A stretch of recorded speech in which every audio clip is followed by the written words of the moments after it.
Advanced drivetrain maintenance for a Planet Eclipse EMEK.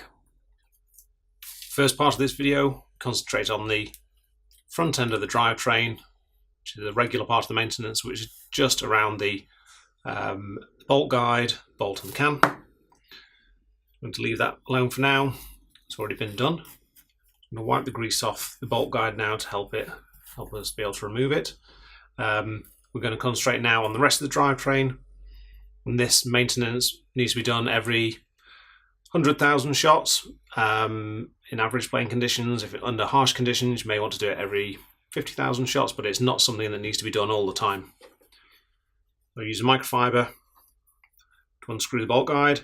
If you are struggling to remove the bolt guide, you can use a 2mm 564 driver through the holes in the bolt guide and just use that to help loosen the bolt guide. Unscrew that, and as you unscrew that, you'll remove the spool with the bolt guide. Take the unit out, and you have here spool spring and plunger, or spring guide rather. Then leaves one remaining piece in here, which is the switch. Slightly more difficult to remove the switch.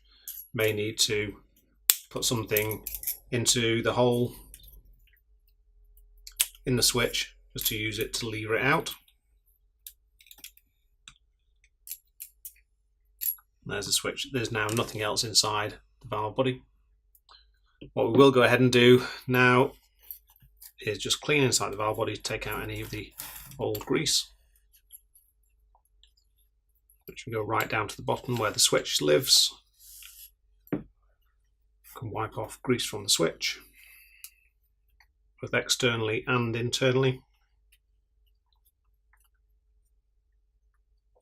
Then we can wipe off the spool.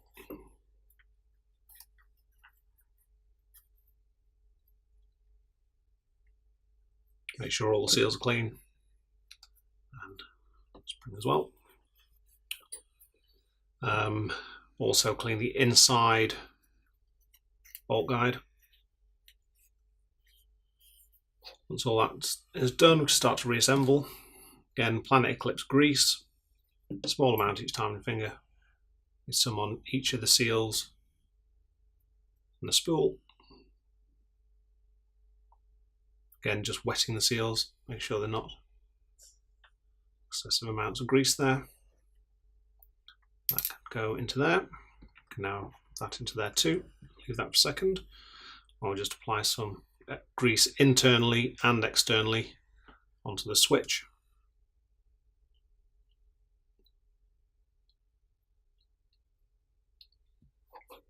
And then the switch can be placed on the end.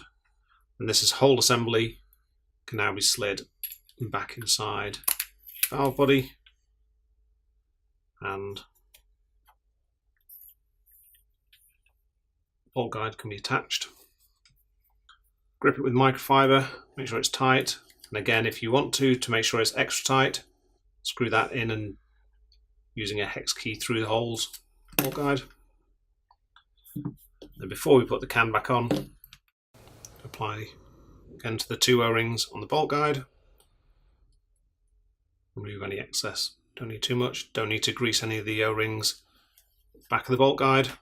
Take the can assembly, which has been cleaned and greased, screw that back on as before,